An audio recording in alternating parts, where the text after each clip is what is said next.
시대를 바꿔보겠다고 나선 분이죠. 안희정 충남지사 연결이 돼 있습니다. 안희정 지사님 안녕하세요. 네, 안녕하십니까. 탄핵 이거 의결될 줄 아셨어요? 국민의 저 촛불광장의 그 국민의 뜻을 보면 그 뜻을 아무도 거역하지 못할 것이라 생각을 했습니다. 네. 사실은 이런 표현하셨더라고요. 소름 끼칠 정도의 국민 주권의 힘을 느낀다, 존경한다 그러셨어요. 예, 평소에 우리는 4년이나 5년에 한 번씩 투표하는 그 대상에 불과했습니다. 그렇기 때문에 우리가 역사에서 늘 민심을 이야기하지만 우리가 볼 수 있는 민심이라고 하는 것은 여론조사 때의 숫자 몇 개라거나 안 그러면 선거 때 투표하는 그 투표 행위를 통해서만 느낍니다. 맞아요. 예. 그러나 광장에서 아주 구체적인 저 촛불의 함성으로 우리가 그것을 느끼게 되면 우리가 추상적으로 역사책에서 봤던 그 민심을 우리는 온몸으로 느낄 수 있지 않습니까? 그렇죠. 그렇죠. 대단했습니다. 대단했어요. 여하튼 이제 헌재 판결이 언제 어떻게 나오느냐가 상당히 중요한데 지금 뭐 생각보다 길어질 거란 얘기도 있어서요. 또 결정 자체도 확신할 수가 없다. 탄핵 가결로. 이거 어떻게 생각하세요? 이미 대통령에 대한 국민들과 90%에 가까운 국민들이 이미 대통령을 탄핵하셨습니다. 모든 이 국가와 법률의 주인은 국민입니다. 그 국민이 이미 판단한 것에 대해서 국회와 헌법재판소는 따라야 한다고 생각합니다. 국회뿐 아니라 이제 헌재도 국민의 판단, 그 다수의 판단이라면 그거 따라야 된다 이렇게 보시는 거예요. 그렇습니다. 평범한 보통 국민들의 그 상식을 뛰어넘을 어떠한 법률도 어떠한 정치 권력도 존재할 수 없습니다. 여하튼 이 현직 대통령에 대한 사상 초유의 이 탄핵 사태, 두 번째군요. 탄핵 사태가 벌어지면서 대체 왜 이런 비극적인 상황이 벌어졌는가 원인을 찾다 보니까 결국 개헌에 대한 논의가 나오고 있습니다. 어제는 말이죠. 손학규, 김부겸, 안철수, 김종인 이런 분들이 일제히 개헌을 미루지 말고 시행하자 이런 뜻을 피력을 했습니다. 안 지사님은 어떻게 생각하세요? 두 가지 점입니다. 그 논의에 대해서는 오늘의 이 박근혜 최순실 게이트의 모든 문제를 제왕적 대통령제의 현재 헌법구조에서 그 원인을 찾는 것은 그건 잘못된 진단입니다. 잘못된 진단이라고? 지금 다들 그렇게 그렇습니다. 진단하고 있는 거 아닙니까? 너무 대통령에게 힘이 몰려있다? 그렇지 않습니다. 의회나 사법부나 언론 등 우리 모두의 구성원들이 박근혜 대통령으로 표현되는 청와대 권력에 이유 없이 굴중한 겁니다. 유승민 대표에 대해서 대통령이 정치적으로 반대 견해를 불편해한다고 해서 자기들 손으로 뽑은 원내대표를 그렇게 쫓아내는 것이 정상이 저는 아니라고 생각합니다. 새누리당 자체가? 그렇죠. 의회는 의회 구성 스스로가 자기의 권위와 지도력을 대통령한테 그냥 굴복한 것입니다. 현재 헌법재판소에 누가 의회가 지금 삼권 분립이 엄연함에도 불구하고 청와대와 대통령 권력을 그렇게 무릎 꿇으라고 헌법에 써 있습니까? 그런 점에서 저는 물론 헌법 개정의 필요성을 계속 주장해 왔습니다. 그것은 국민이 주인이다라고 하는 이 국민 주인 정신을 더 높이기 위한 헌법 개정의 필요성입니다. 개헌 자체는 찬성한다. 그렇습니다. 자치분권 헌법의로 개헌 문제에 대해서 우리가 논의하는 것은 열어놓고 계속 노력을 해야 된다고 생각을 하지만 그러나 지금의 현 사태의 본질을 제왕적 대통령제라고 하는 그 문제 하나에만 집중해서 그래서 이 촛불 민심의 광장을 그 민심을 받아서 개헌을 해야 된다라고 하는 주장은 그건 한 번 더 다시 생각을 해야 합니다. 지금 시기가 아니라고 보시는군요. 근데 손학규 두 번째로도 시간이 안 됩니다. 시간이 안 된다. 대선 때까지. 시기상으로도 지금 탄핵 재판이 끝나고 대통령 선거를 치러야 되는 이 헌법적인 이 어떤 절차의 과정을 뛰어넘을 만한 또 그 기간 내에서 이 논의를 마무리할 수가 없습니다. 근데 어제 김종인 전 대표는요. 시간은 문제가 아니다. 딱 잘라서 말씀하시던데요. 맘만 먹으면 금방 할 수 있다. 예전에 87체제 바꿀 때도 2달이면 됐다. 맘만 먹으면 일주일이라도 할 수 있다고 생각할 수 있겠죠. 그러나 헌법 개정이 문제라고 하는 것이 이것은 권력 엘리트들 간의 권력을 분점하기 위한 계약서가 아니라 국민 모두가 좀 참여해야 합니다. 그렇죠. 4.19 때도 그렇고 48년 헌법 제정도 그렇고 60항쟁의 헌법도 그렇고 그것은 권력 엘리트들이 권력을 나누기 위한 헌법 개정이었다면 우리에게 지금 필요한 것은 국민 계약서로서의 헌법입니다. 근데 손학규 전 대표는 어제 또 이러셨어요. 87 체제 이대로 대선을 치르자는 측은 기득권 세력이다. 개헌론에 불 지피면 자기들 대권 멀어질까 봐 지금 두려워서 이렇게 개헌을 막는 거다. 어떻게 답하시겠습니까? 그런데 그걸 어떤 시간에 그 논의를 할 수 있다는 것인지 먼저 얘기를 좀 해주셨으면 좋겠어요. 어떤 시간에. 현실적으로. 지금 그러면 현실적으로 지금 탄핵 심판의 이 과정의 법적 기한이 있고 그거 끝나자마자 해야 될 대선이 있는데 이 기한 내에 우리가 헌법 논의를 과연 그렇게 할 수 있는가. 그 졸속이 될 거라고 보시는 거예요? 그렇게 하다 보면? 그리고 또한 헌법 개정을 매개로 해서 지금 다음번 권력 싸움을 권력 싸움의 정계 개편의 구두를 짜려고 하는 정치적 의도도 있는 거 아니겠습니까? 판을 좀 흔들어 보려고 하는 의도 아니냐? 글쎄, 판을 흔든다라고 표현하기보다는 뭐 정계 개편이 그 말이니까요. 하여튼간에 개헌을 매개로 해서 당장에 어떤 이 정계 개편을 수단으로 삼는 것은 개헌 논의의 또한 순수성마저도 의심받을 일입니다. 알겠습니다. 그런 점에서 개헌 문제에 대해서 우리 모두가 같은 마음으로 87년 60항쟁 체제를 좀 극복하기 위한 논의를 저는 하자. 그건 적극적으로 수용합니다. 그 부분에 있어서 문재인 전 대표하고 안희정 지사가 똑같은 생각을 하고 계시는 건데 이야기가 자연스럽게 대선으로 좀 넘어왔습니다. 시대 정신의 변화가 중요하다. 이걸 항상 얘기하면서 반드시 정권 교체돼야 된다. 이런 주장들도 하고 계시는데 근데 안희정 지사님 이틀 전에 이재명 시장님이 저희 뉴스쇼에 출연하셔서 한 발언 때문에 두 분 간에 조금 언쟁하셨죠? 아니, 언쟁까지는 가지는 않았습니다. 언쟁까지. 이재명 시장이 그러니까 민주당 후보의 팀 플레이론 제시를 하니까 이건 사실 반문연대라고 딱 잡아서 얘기한 게 아니었음에도 인터뷰 후에 나온 언론 기사들이 반문연대 만들겠다 이렇게 제목을 달아버리니까 여기 대해서 안희정 지사님이 상당히 반발하셨어요. 제 이야기는 당내 경선이든 아니면 정당 간이든 정치인들이 힘을 모으고 단결할 때에는 국가와 국민을 위한 큰 어떤 목표를 하에 힘을 모으고 단결을 해야 된다는 원칙적인 말씀을 드린 겁니다. 목표가 분명한다. 그것을 대의 명분이라고 우리는 표현합니다. 그 대의 명분에 따라서 정치인들은 힘을 모으기도 하고 또한 결별을 선언하기도 하는 것입니다. 그렇죠. 그런 점에서 그 대의 명분을 좀 더 분명히 하는 정치가 되었으면 좋겠다. 이런 원론적인 제 말씀을 좀 드렸던 것이고. 이재명 시장님도 당연히 대의 명분 가지고 뭉치자는 말씀 아니셨을까요? 그러니까 그 얘기를 좀 더 듣고 싶었죠. 근데 이제 오해라고 말씀을 하시니까. 그것에 대해서는 저는 이재명 우리 후보님도 아직 이제 후보님이라고 칭하기는 우리 모두가 지금 적합치는 않습니다만. 이재명 시장님도 우리 당의 아주 훌륭한 지도자이십니다. 그런 점에서 우리는 이재명 시장님 말씀처럼 한 당 한 몸으로 힘을 잘 모아보도록 그렇게 하겠습니다. 한 당 한 몸으로. 제가 사실은 직접 대화를 나눈 사람이라 잘 압니다만 그러니까 각자가 도울 땐 돕고 경쟁할 땐 경쟁하면서 맷집을 키우자. 그래서 민주당이 일하는 팀 전체가 흥하자. 저는 그런 의미로 해석을 사실 그날 했었거든요. 안희정 지사님도 거기엔 동의하시는 거죠? 그거야 제가 늘 당과 우리가 동지로서 힘을 모으고 또한 동지로서 서로 신뢰를 높이자라고 하는 것은 저의 또한 주장이기도 합니다. 그런 점에서 같은 이야기였다고 생각을 합니다. 그러면은 이제 정말로 이제 경선판이 열리고 후보 간 연대 이야기가 나올 수 있어요. 지금은 조금 타이밍상 이를 수는 있지만 후보 간 연대는 어떤 경우에도 부적절하다고 보십니까? 아니면 연대가 필요한 상황에는 해야 된다고 보십니까? 앞서 말씀드렸듯이 누구와 누구가 힘을 모은다는 것 자체를 반대하거나 그것을 나쁜 일이라고 얘기하는 게 아닙니다. 제 의견은. 정치인들의 모든 결합과 결별은 대의 명분이 있게 움직일 때라야만 그것이 국민의 이익을 보장하게 된다라는 아주 원칙적인 저의 이야기를 드린 겁니다. 알겠습니다. 이재명 시장의 이제 팀플레이 우산론이 나오니까 박원순 시장은 우리를 씌우는 우산이 아니라 국민의 눈비를 막는 우산 만들자. 또 이런 우산론을 펴셨어요. 안 지사님이 생각하는 우산은 어떤 우산인가요?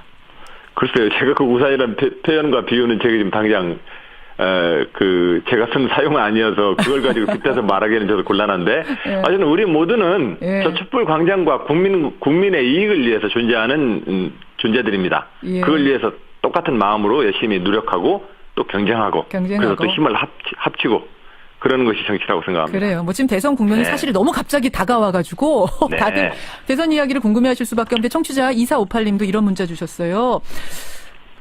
뭐 이미 안희정 지사님 대선 출마 의지 여러 차례 피력하신 분이니까 아마 이런 질문 주신 것 같은데 문재인 전 대표는 속 든든한 고구마라고 했고 이재명 시장은 속 시원한 사이다라고 스스로를 소개했는데 안희정 지사님은 뭐라고 불려드리면 좋겠습니까? 이런 질문. 가능하시겠습니까? 예. 답이? 언제나 먹어도 질리지 않는 밥이다. 저는 그렇게 말씀드리긴 합니다. 네. 쌀밥. 예. 우리의 주식. 예. 왜 밥입니까? 정치란 그런 것 아닌가 싶습니다. 늘 우리 일상생활에서 우리 모두에게 신뢰와 정의라는 자산을 지켜줘야 되는 우리의 공기 같은 역할을 해야 된다. 그것이 저희 정치에 대한 저희 생각입니다. 공기 같은 역할을 해야 된다. 네. 그래서 늘 우리가 매일매일 먹고, 특별식으로 해야 다른 거야 먹을 수 있지만, 밥이 만약에 질리면은 우리가 어떻게 살겠습니까? 고구마랑 사이다는 특식이네요? 매일 먹을 수는 없지 않습니까? 네, 밥에 섞어 먹으면 좋습니다. 섞어 먹으면 좋습니까? 네네. 재밌어요. 청취자 질문 하나 더 보겠습니다. 이분은요, 예. 2580님. 지지율 질문을 하셨어요. 사실은, 최근 조사 보면 문재인, 반기문, 이재명, 안철수, 박원순, 손학규, 요런 순서가 많다. 네. 지금은 사실은 아직은 지지율이 대선에 직접 가기엔 좀 미약하다. 확장성 있다고 자신하시는가? 어떻습니까? 저는 제 소신으로 대한민국을 위해서 제 소신으로 이제까지 걸어왔고 앞으로도 그렇게 걸어갈 것입니다. 예. 지금의 지지율을 가지고 일희일비할 일은 아니다 이렇게 생각합니다. 일희일비할 일은 아니다. 혹시 네. 어떤 분께서는요. 이번에는 그냥 페이스메이커 정도 생각하고 나오신 거냐? 뭐 이런 질문 아까 제가 몇 번이던가요? 봤는데 그런 생각이세요? 다시 한번 분명히 말씀드립니다. 이번에 저는 예. 최선을 다해서 도전할 계획입니다. 최선을 다해서 페이스메이커 불쏘시개 역할로 남지 않겠다 이 말씀이신 거죠? 그렇습니다. 예. 네. 오늘 여기까지 말씀 듣겠습니다. 안희정 지사님 고맙습니다. 네, 감사합니다. 안희정 충남지사였습니다. 대상에 불과했습니다. 그렇기 때문에 우리가 역사에서 늘 민심을 이야기하지만 예. 우리가 볼 수 있는 민심이라고 하는 것은 여론조사 때의 숫자 몇 개라거나 안 그러면 선거 때 투표하는 그 투표 행위를 통해서만 느낍니다. 맞아요. 예. 그러나 광장에서 아주 구체적인 저 촛불의 함성으로 우리가 그것을 느끼게 되면 예. 우리가 추상적으로 역사책에서 봤던 그 민심을 우리는 온몸으로 느낄 수 있지 않습니까? 그렇죠. 그렇죠. 예, 대단했습니다. 대단했어요. 여하튼 이제 헌재 판결이 언제 어떻게 나오느냐가 상당히 중요한데 지금 뭐 생각보다 길어질 거란 얘기도 있어서요. 또 결정 자체도 확신할 수가 없다. 탄핵 가결로. 이거 어떻게 생각하세요? 이미 대통령에 대한 국민들과 90%에 가까운 국민들이 이미 대통령을 탄핵하셨습니다. 예. 모든 국가와 법률의 주인은 국민입니다. 그 국민이 이미 판단한 것에 대해서 국회와 헌법재판소는 따라야 한다고 생각합니다. 국회뿐 아니라 이제 헌재도 국민의 판단, 그 다수의 판단이라면 그거 따라야 된다. 이렇게. 최순실게이트의 모든 문제를 제왕적 대통령제의 현재 헌법구조에서 그 원인을 찾는 것은 그건 잘못된 진단입니다. 잘못된 진단이라고? 지금 다들 그렇게 그렇습니다. 진단하고 있는 거 아닙니까? 너무 대통령에게 힘이 몰려있다? 그렇지 않습니다. 의회나 예? 사법부나 언론 등 우리 모두의 구성원들이 예. 박근혜 대통령으로 표현되는 청와대 권력에 이유 없이 굴중한 겁니다. 유승민 대표에 대해서 대통령이 정치적으로 반대 견해를 불편해한다고 해서 예. 자기들 손으로 뽑은 원내대표 시대를 바꿔보겠다고 나선 분이죠. 안희정 충남지사 연결이 돼 있습니다. 안희정 지사님 안녕하세요. 네, 안녕하십니까. 탄핵 이거 의결될 줄 아셨어요? 국민의 저 촛불광장의 그 국민의 뜻을 보면 그 뜻을 아무도 거역하지 못할 것이라 생각을 했습니다. 네. 사실은 이런 표현하셨더라고요. 소름 끼칠 정도의 국민 주권의 힘을 느낀다. 존경한다. 그러셨어요.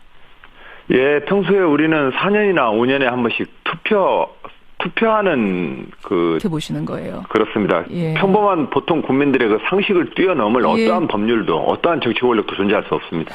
네. 여하튼 이 현직 대통령에 대한 사상 초유의 이 탄핵 사태 두 번째군요. 탄핵 사태가 벌어지면서 대체 왜 이런 비극적인 상황이 벌어졌는가 원인을 찾다 보니까 결국 개헌에 대한 논의가 나오고 있습니다.